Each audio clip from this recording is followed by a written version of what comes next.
Welcome to the podcast. If you'd like to listen to an ad-free version of this episode and all of our episodes, then search True Crime Today Premium Plus on Apple Podcasts and press subscribe. That's our premium channel where all of our ad-free and advanced episodes live, all in one place. True Crime Today Premium Plus. Search it on Apple Podcasts and press subscribe. Even try it for 3 days free.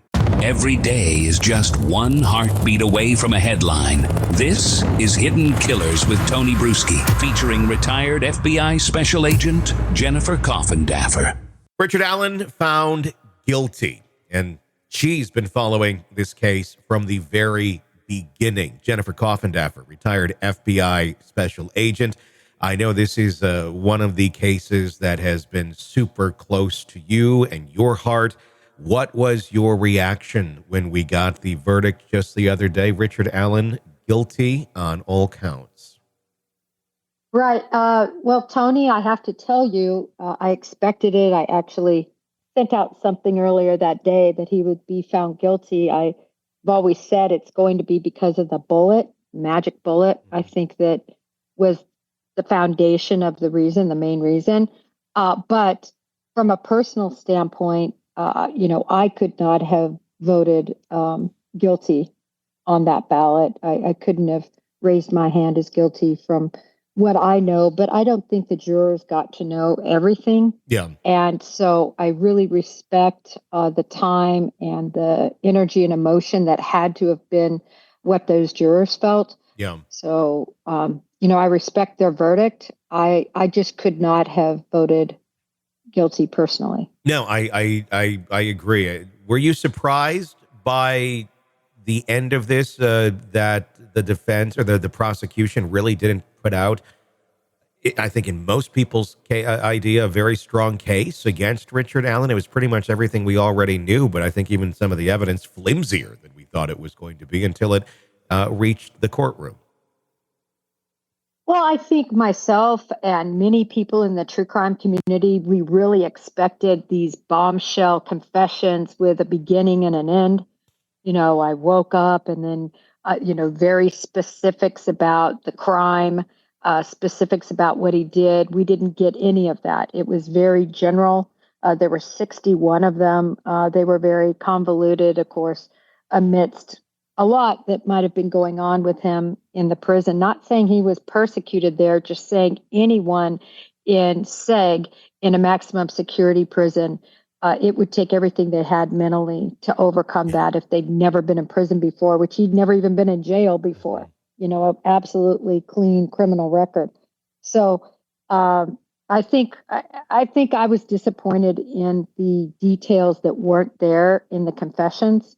The van was mentioned, but that's also problematic for me, just knowing from the very beginning there were talks of a van, and he would likely have known that from discovery and also possibly from conversations with Dr. Walla. Mm-hmm. So I wish those would have been cleaner, the confessions. I wish that the testimony from the witnesses regarding the person they saw on the bridge would have been cleaner and matched. The confession or the details regarding the vehicles would have matched instead of been 3 different vehicles they described.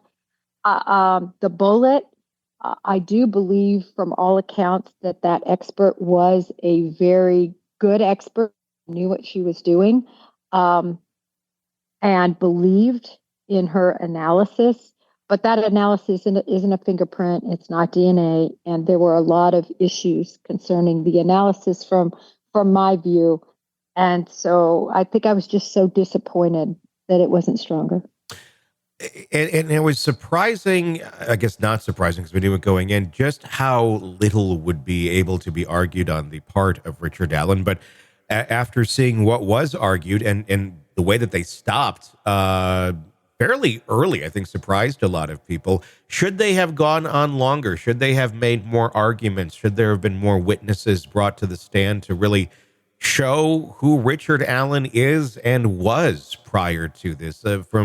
Obviously, we didn't get to sit there and watch it, but a lot of logistics discussed here, but not a lot about selling the character of Richard Allen, it feels like, to the jury itself. I agree with you. How they did not call people from his National Guard unit, how they did not call people from his CVS store. I mean, he worked there over a decade. Yeah. How did they not call people from the pool hall, his best buddies? How come his wife didn't take the stand? Why didn't he take the stand?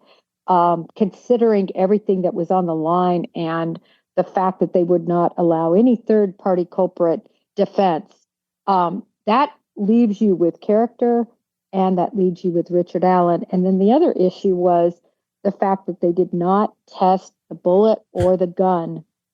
They just relied on photos, and the other witness was excused from testimony because he didn't test anything. That was a huge mistake on the part of the defense, which I think occurred because of money, because there was very little money allowed in this case for experts. Yeah.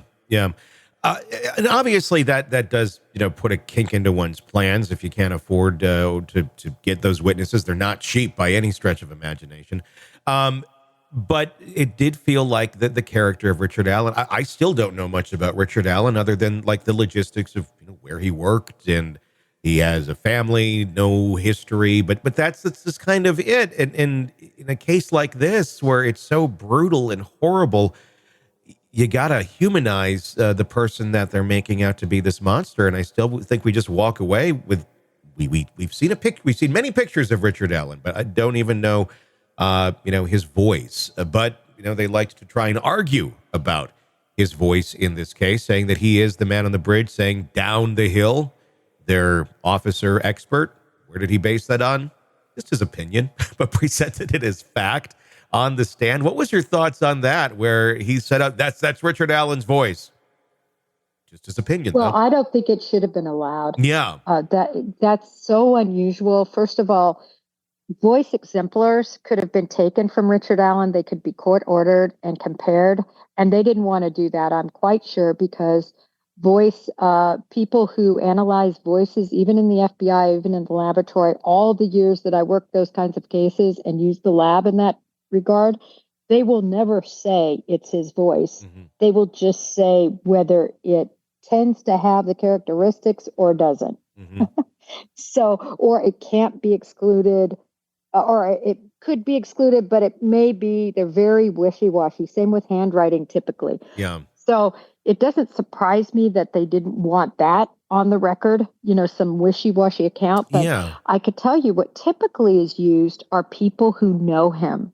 Yeah. That come forward. And if you look as an example in the Ron Logan affidavit, another person that was considered, at least by the FBI, as being responsible for these crimes, his girlfriend came forward and said, that's him. Mm-hmm. And that's documented in the affidavit that was presented. So that's typically what happens is a loved one, a friend, a family, you put them on the stand and they say, yes, under oath, yes, yeah. That's my uncle's voice, or whatever it might be. And they didn't do any of that. And to put a police officer who probably heard him talk twice is absolutely not an expert. And I thought it was remiss. I think this is going to be a big point of appeal. The fact that an officer was able to say what his reflections were about the video and that he thought it was the voice, that is a fact for the jury to consider, not for the jury to be told. Yeah. Especially when it's coming from an officer. I mean, there's some more weight behind that. It sounds more official when it's coming from someone like that than just somebody, like it sounds like him. I was shocked by that element of the case. Welcome to the podcast. If you'd like to listen to an ad-free version of this episode and all of our episodes, then search True Crime Today Premium Plus on Apple Podcasts and press subscribe. That's our premium channel where all of our ad-free and advanced episodes live, all in one place. True Crime Today Premium Plus. Search it on Apple Podcasts and press subscribe. Even try it for 3 days free. You're in the thick of a true crime saga, every detail sinking in, and then, wham, a commercial about something you couldn't care less about. It's like being served a microwaved dinner at a 5-star restaurant. But it doesn't have to be this way. Go for True Crime Today, Premium Plus on Apple Podcasts. With True Crime Today Premium Plus, you get uninterrupted, ad-free episodes, extended interviews that dig even deeper into the muck, and early access so you can brag to your friends. It's like ordering the secret menu at a crime buffet. So, search for True Crime Today Premium Plus on Apple Podcasts, subscribe, and savor every twisted detail without interruption.